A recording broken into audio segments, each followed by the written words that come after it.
Thank you, Zoom lady. All right. Let's get started. I think who's going to take over the first item? I can do that since I put it there. So I started out with reviewing last week's goals. First one was reviewing the data from Project Export running in production. And I think we're pretty happy with the results. We also looked at data from staging since we were running, or we are running on VMs and pods there as well with a little bit more consistent workload. Both look fine. I think like what we see is the same or better performance. The better performance I'm attributing to NFS. I didn't dig into it too much, but I think that's most likely what it is because we have this outstanding issue where we're writing to the uploads directory for project exports because of carrier wave. So that's that. I don't think there's much else to discuss there. Skarbek, do you want to take the next one? Yeah. What I discovered was that there's a disconnect between our rules that we generate for Prometheus versus what the Kubernetes mix and that is used by the community that we're sourcing in for our dashboards. So I found a few rules that we were missing related to disk metrics, and I added those back in. But thus far, there's a blocker that is preventing me from being able to apply these rules across all Prometheus instances in GKE throughout all environments. So right now, it's currently still broken. I've got a merge request that hopefully addresses this issue that I assigned to Andrew that's completely unrelated to this. It's just there's something wrong with a set of rules and Prometheus is crashing and Prometheus is not happy. So I'm trying to fix that. Work in progress. Which one is that? Which merge request are you referencing? I will dig it up. Please hold.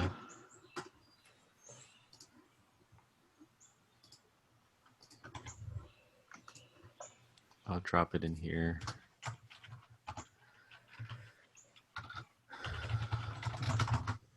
And that merge request is associated with an issue that I've been doing some investigation to figure that out.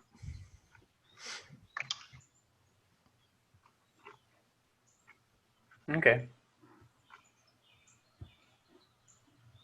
That's all I've got for that particular item. So, two questions, one for Jar, one for Skarbek. What we saw in production was we had like big spikes in memory consumption for the pod, depending on the project size, I guess. Does that mean that we have no limits in the application? And if someone tries to export 100 gig project, they will destroy our cluster? I don't think that they will destroy the cluster, but it could mean that the export will probably fail because the pod will be terminated. I don't know, like I am sure there are cases of this happening now, and I know that these jobs are not being requeued indefinitely. So I'm not sure. I guess this is something we could test to see what the failure mode is when we have a project that is like larger than our available memory. I mean, one way we could test this easily is probably just reducing the memory limit on the pod and like doing some exports of medium-sized projects to see what happens. We know exactly what's going to happen if we reduce the memory on our pods. You know, we have them set to 16 gigabytes because we see the spikes in memory usage as they perform their work. If a pod gets terminated in the middle of doing an export, it's just going to requeue that job, and we're going to attempt to do it again, run the next pod out of memory again, and the cycle will viciously continue until we hit the retry limit on our what's that Sidekick option called? Oh yeah, right. Yeah. It cleans up jobs that get lost.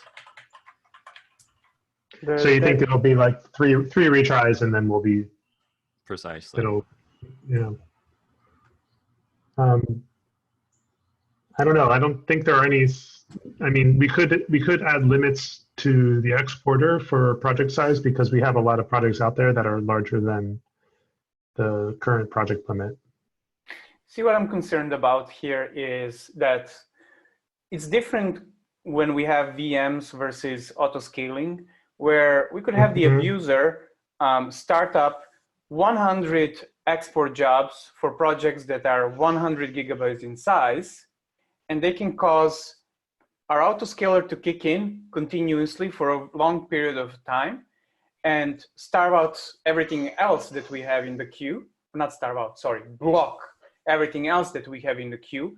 And instead of having like a very short burst, we would have a very long delay with a very long tail of actual proper jobs that would succeed. And if we don't have any limit, any control, like even those 3 retries or how many ever retries we have, I don't know exactly how many, will not be sufficient because, yeah, we'll be in a state of degradation for a while, maybe even down. I'm pretty sure we've got some sort of application limit that prevents you from trying to initiate a project export per project, though, right? Yeah, This yeah. was a recent addition. Yeah, no, this wasn't that recent, but yeah, there's limits for per project exports. Now, of course, you can create lots of projects to get around it. That's how the load tester works. I think I guess Marin's question might be is like, are we more susceptible to abuse in Kubernetes than we are in VMs? And both in like with the autoscaler, is it could one bad person potentially like cause us to scale up and waste a lot of money, or could one person potentially cause interference with other things running on the node? And that's we're my talking primary concern. Yeah, so Marin and I were talking earlier, and we're thinking like, is it worth for us to dedicate maybe a node to like Sidekick for now, and just so that we're sure, especially when we launch, that we're not going to interfere with other workloads, and then as we start to add more queues, then we may want to have like one node per queue, queue type. We certainly can spin up a dedicated node pool, which has a different set of node CPU memory requirements, and then we could apply a deployment to that node pool potentially. Jason Plum had the idea. He commented on an issue that I'm chasing this exact question about what to do with resource stuff. And he suggested using the vertical pod autoscaler to see what recommendations they may have, because we could run it in a mode where it doesn't actually apply anything to the deployments. It just provides us with information. I would like to enable that for the next time we perform an experiment in production. I just haven't had any time this week to chase that down, as I've been working on some of the auto deploy stuff right now. So hopefully next week that's something I could dig into more if that's an option we want to go down. Or we could try 2 of these at the same time. We could submit another node pool and see what it takes to apply Sidekick dedicated to a separate node pool. That way we don't have any interference with other services that are running. Right. I think from a cost point of view, it's probably not a problem, right? I mean, I think we're talking at most one like if we isolate, is it possible to put workloads on to prefer one node, but also allow them to run on additional nodes if there's a need? Or is it isolated within a node pool? It goes by node, as far as I know, it goes by node labels. So it's gonna, if a node does not exist with that label, it won't try to schedule it on that node. There might be something new in Kubernetes we could check out that I haven't seen in a while. Yeah. So that might be worth spinning up an issue to investigate if we'd like to go down that route.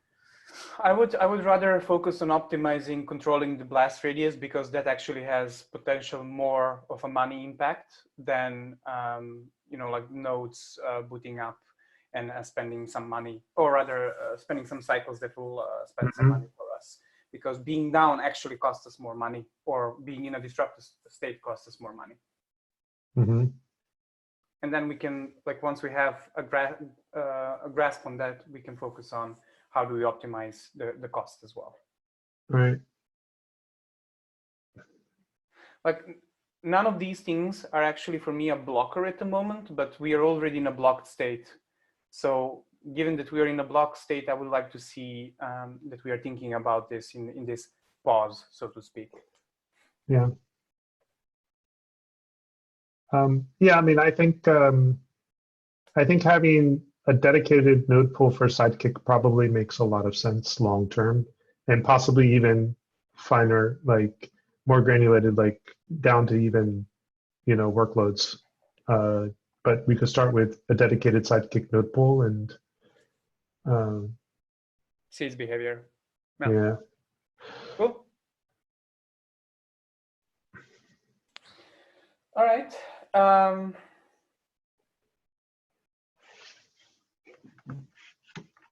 guess we can go to Bob's item.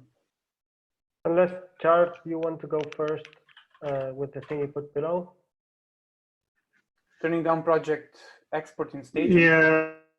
Yeah. So we never intended this to be on forever, and we're starting to lag behind a bit with the image we have on staging in the cluster. So I could refresh it, just, you know, because like probably be a good thing to do,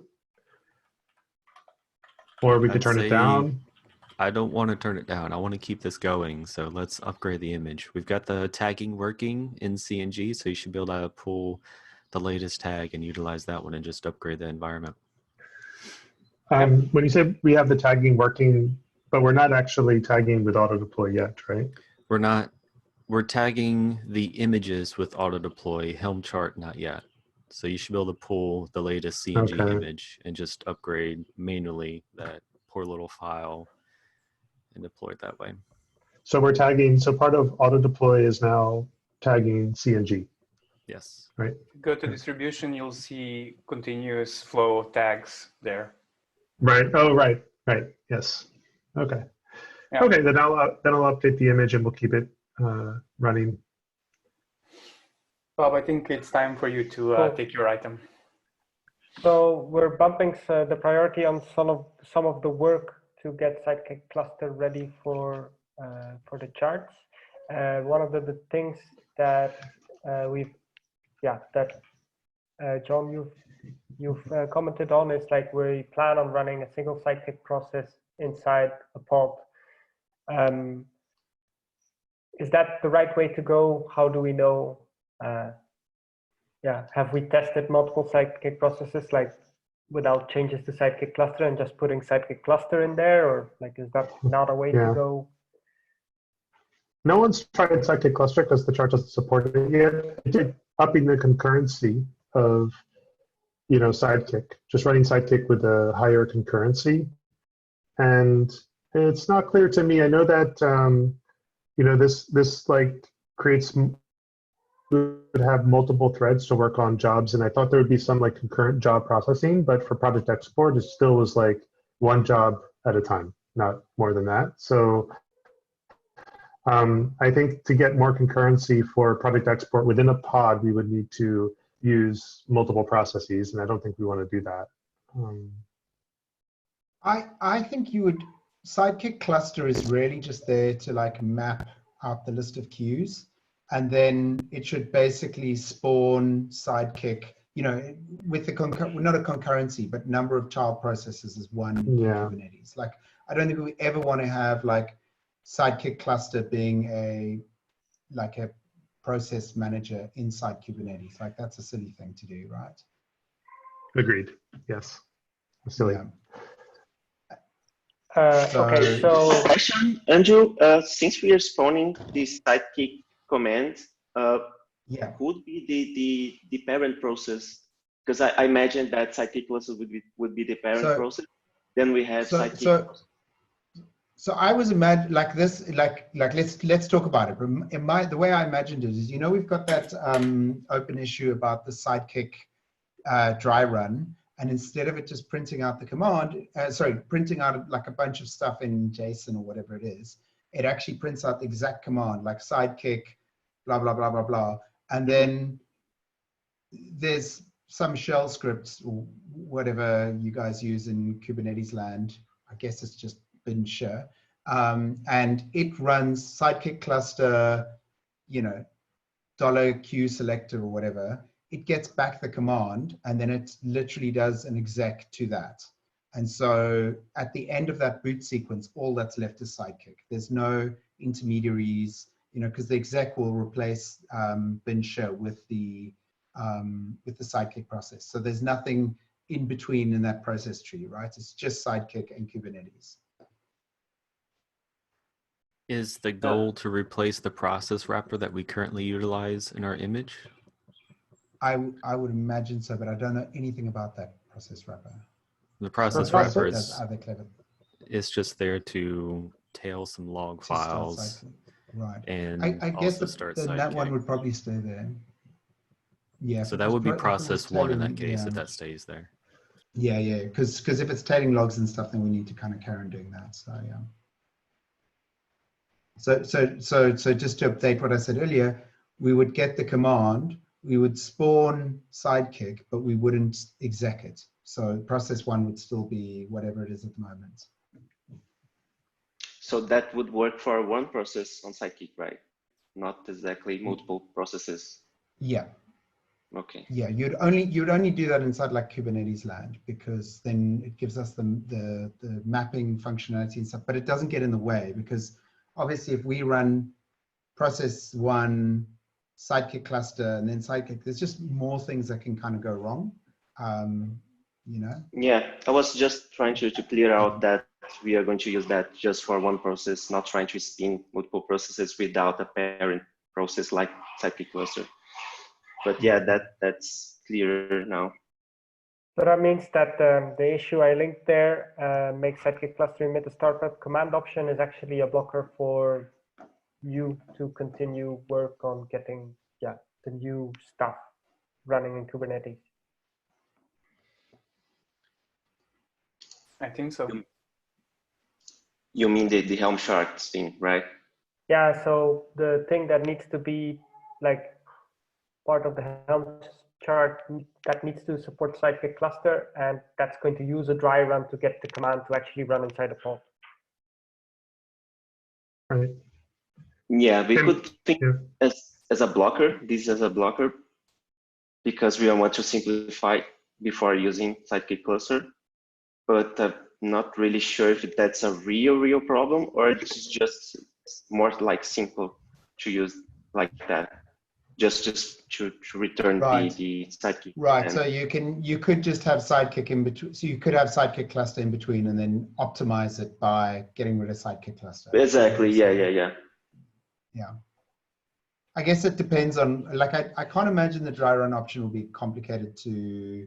It's not going to be a huge amount of work. No, I think it's just cleaning up the output to be just the shell command and no other information anymore. Like.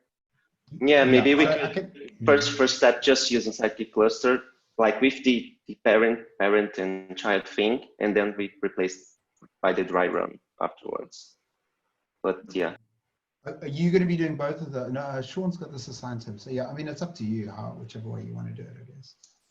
No, I just noticed today, like all these things are P4, but I saw that the work here, like you're already running Sidekick, so we need to give you something, right?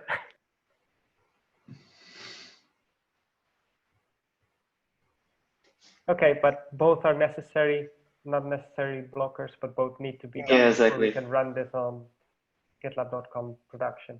Got it. What is the time frame of this, Andrew or Bob? Like, obviously, I think we're probably going to go forward and getting project export in production before this is ready with queue selectors and things like that, right? Queue selectors and so on are basically ready. Osvaldo, you created a time frame in one of the issues later. Do you have that handy somewhere? So you mean the Sidekick cluster, moving everything to Sidekick cluster, right? Yeah. The idea is having at least it enabled in Omnibus on 13.0. So that's the goal right now. And for 12.9, at least, Bob's working on making this like an optional thing for Omnibus. So that's more or less the time frame. we're aiming to. So 12.9. You're talking. Sorry, you're talking about released versions. 12.9 is on Sunday, right? Sorry, yeah, to 12.10. Yeah. Another thing, when we're talking about GitLab.com and the work we are doing here, we get to utilize whatever we build it almost immediately. We have auto deploy both in charts, or is being worked in charts and in Omnibus, which means the timelines we are talking about here are shorter. So instead of having it officially released in 12.10, we could have it, I don't know, next week, for example. So that's the time frame we need to talk about when we're talking about .com. Okay. Mm-hmm. Also, I think we better ask the rest, like Sean and maybe Craig. I don't know if he's going to work on this, but ask them on Monday, because now we know that both of these issues need to be done, and then that makes sense. Yeah, for the Helm talk chart. to Maren and he will communicate to the right people. It will be magical. Yep. Cool. Okay, cool. Thank you very much. Awesome. Thanks all for humoring me and discussing this thing. It ended up being actually useful, shockingly. All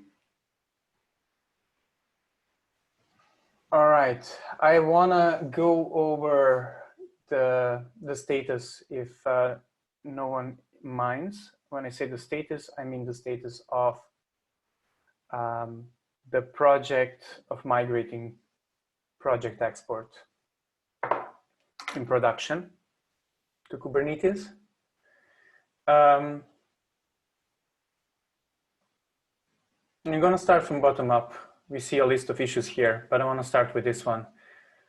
Skarbek, this appears to be only documentation related now. Correct. It's no longer a blocker for us moving forward. We just need to make sure documentation is updated so that everyone in infrastructure knows what's going on with this. Awesome. No disk utilization, that's the thing we were just discussing. Yep. Determine we should bump. This seems to be a discussion issue. And I don't know if it's necessary anymore, given that, no, it's necessary because we're dependent on charts here, right?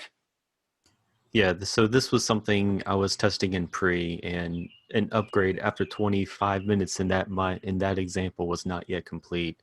That's going to be an issue if we move to production and we're running 16 pods and we can't get into deploy complete within 25 minutes. I'm hoping to test on staging what it looks like, because the staging nodes are a lot larger than the nodes in pre, so we might be able to see a difference in how long it takes to deploy. So currently we time out after 5 minutes. That may not be sufficient for the length of time it takes Sidekick to get up and ready and running and ready. Okay, so that means, in my opinion, that for the next demo, we should focus on upgrading. I would agree. If you don't mind. Upgrading, and not even in staging, but in production.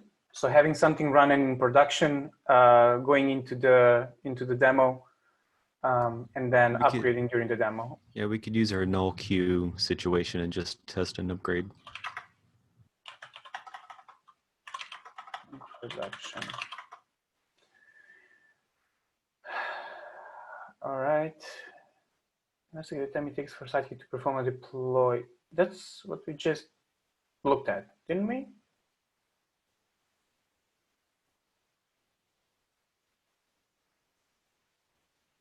Oh, this was related to the fact that it takes so long for the pod. This was poorly titled. This is how long it takes for the pod to transition from being running to ready. We're discovering it takes between 1 and 2 minutes in certain cases, but like in the previous issue, we see it taking over 5 minutes and such. So there's an issue inside of charts to figure out what we need to do in that particular situation. That seems like a very low priority for now, right? Definitely not a blocker. Low priority, not a blocker. We just need to address the fact that readiness probes are failing often. All right. So this was an idea that we had, this was a few deployments ago, unless you had the idea of checking out other deployment methods that or strategies that Kubernetes ships with to see if there's any change in the speed in which deploys happen. I've not yet taken a look at this, but I don't think it's a Nowhere blocker in any close way, to shape, or blocker. form. No. All right. Resource limits for Fluent logging. Jar, what was that about? I just assigned that to myself. Right now we're running Fluent the daemon set without any resource limit set. So we just wanted to see how it's running, kind of make some, estimations on what we should set the resource limits to. So I'll have that for the next demo for sure. All right, and now we are talking about all of the auto deploy stuff, I think. Auto deploy, this is already done. This is going to be an ongoing thing. This one I don't know. This one I know what it is. Basically, so what I'm seeing right now is that we're basically waiting on auto deploy at the moment. I would agree. Yeah, I agree as well. Okay, I'll take a look at the auto deploy. I'll zoom into that separate from this call to see whether there are alleys where we can parallelize this. But from what I understood, Skarbek, in our recent discussion, we're not too far away from getting that done, right? Now we've got Robert working on a part of it related to the release tools. I picked up some work also related to release tools about waiting for stuff. That way we could start moving the triggers between Omnibus and release tools. And then it's a matter of supplementing our current deployer with the necessary tooling such that it could reach out to k8s workloads and perform a trigger in that regard. So it's a work in progress. Okay. Other than logging odds and ends, I've kind of freed up. Like I don't have anything. So what can I do? What can I jump on to help? I think, like Skarbek, I'm gonna speak and then you're gonna tell me I'm wrong. Okay. Jar, what I think you should be focusing on is investigating the memory limits, investigating the correct configuration for HPAs, and whether we should be looking at the VPAs as well. What do you think, Skarbek? That would free you up to focus on ensuring that auto deploy is working as it intended. Yeah, I think that's perfectly fine. Is that okay for you, Jeff? Yeah, just what's the, like just to look at to see what, like memory consumption, maybe look into creating the separate node pool as well? Correct. Okay, yeah, I can definitely do that. Limiting the impact of other workloads on this cluster, correct. right? Yeah. Correct. Yeah. And you're already looking into what's happening with registry at the moment with node, actual nodes being out of memory. So I think this ties in well with that work. Sure. Okay. All right. You'll assign the necessary issues to yourself. Please reassign Skarbek. Yeah, I'll assign it to him. So I want to see basically for the next demo an upgrade in production and seeing the behavior of that, and that we can talk by the end of next week, turning auto deploy on for charts as well. Cool. Anyone else? Anyone wants to talk about anything else here?